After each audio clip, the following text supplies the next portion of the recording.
আসসালামু আলাইকুম। আজকে আমি আপনাদের জন্য যে একটি রেসিপি নিয়ে এসেছি। দেখতেই পাচ্ছেন আমি এখানে কলিজা নিয়েছি। আজকে আপনাদেরকে কলিজা ভুনা রেসিপিটি শেয়ার করব। আর কলিজা কীভাবে পরিষ্কার করতে হয় আমি সেটাও আপনাদের আজকে দেখিয়ে দিব। তাকে চলুন কেটে ধুয়ে পরিষ্কার করে নিই কলিজাগুলোকে। এবার চুলায় একটি প্যান বসিয়ে দিয়েছি, দিয়ে দিলাম পর্যাপ্ত পরিমাণে পানি। আমি কলিজাগুলোকে এবার পরিষ্কার করে নেব। দেখুন কীভাবে পানির ভিতরে আমি কলিজাগুলোকে দিয়ে দিলাম। দেওয়ার পর একটু নাড়াচাড়া করে কলিজাগুলোকে ঢেকে আমি 5 মিনিটের মতো সিদ্ধ করে নেব। দেখুন কলিজা থেকে কত নোংরা বের হয়েছে, কালো কালো। এগুলো শুধু রান্না করলে রঙটা খেতেও ভালো লাগে, রঙটাও খাওয়া। এবার চুলায় রান্নার জন্য প্যান বসিয়ে দিয়েছি। এবার দিয়ে দিলাম হলো তেলের মধ্যে এবার দিয়ে দিয়েছি গরম মশলা, আস্ত দারচিনি, এলাচ আর হলো গোলমরিচ, তেজপাতা।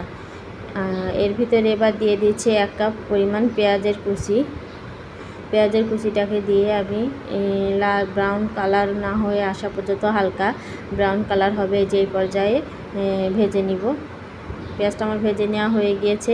এর মধ্যে দিয়ে দিচ্ছি আদা রসুন বাটা 2 চা চামচ, আর ধনিয়া আর জিরা বাটা 1 চা চামচের একটু বেশি, প্রায় 1.5 চামচ দিয়ে মশলাটাকে এবার কষিয়ে নেব যাতে এর থেকে কাঁচা গন্ধটা চলে যায়।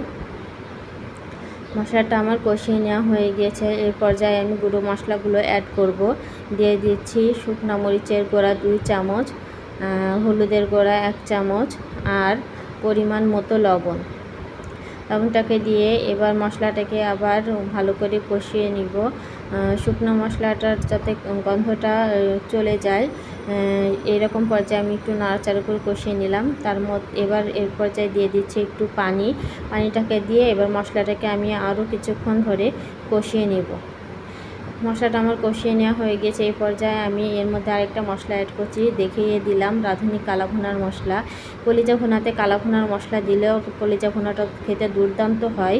আমি এখানে 1 চামচ পরিমাণ রাঁধুনি কালা ভুনার মশলাটা দিয়ে দিয়েছি।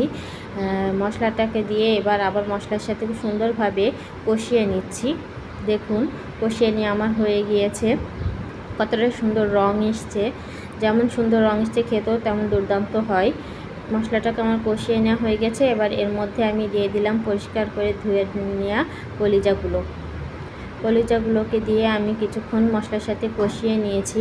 এর মধ্যে আবার দিয়ে দিলাম আলু। মশলার সাথে কলিজা আর হলো আলুটাকে একসাথে আমি কষিয়ে নিব। কলিজা তাড়াতাড়ি রান্না হয়ে যায়, এর জন্য আমি কলিজা আর আলুটা একসাথে কষিয়ে নিচ্ছি। ঢাকনা দিয়ে ঢেকে এবার কিছুক্ষণ কষিয়ে নিলাম। নেওয়ার পর আবার আমি ঢাকনা দিয়ে আবার ঢেকে এরকমভাবে 2-3 বার কষিয়ে নিব। ঢেকে রান্না করে নিব কলিজাটাকে। দেখুন আমার এই পর্যায়ে কলিজাটা সুন্দরভাবে কষিয়ে নেওয়া হয়ে গিয়েছে। এবার আমি কলিজার ভিতরে সিদ্ধ হওয়ার জন্য পর্যাপ্ত পরিমাণে পানি দিব।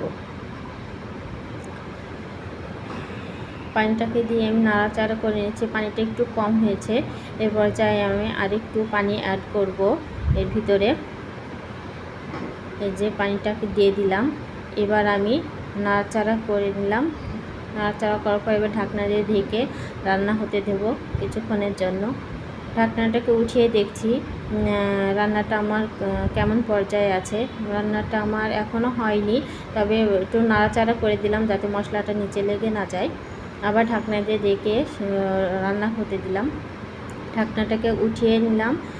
এবার দেখি মশলাটা আমার ঘন হয়ে এসছে এবং কলিজা আর আলুটা সিদ্ধ হয়ে গিয়েছে। রান্নাটাও প্রায় হয়ে এসছে। এই পর্যায়ে আমি 1 চামচ পরিমাণ গরম মশলা অ্যাড করে দিলাম।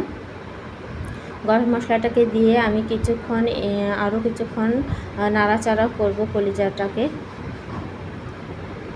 কলিজাটাকে আমি নাড়াচাড়া করে নিয়েছি। এবার আপনাদেরকে নামিয়ে পরিবেশন করে দেখাচ্ছি।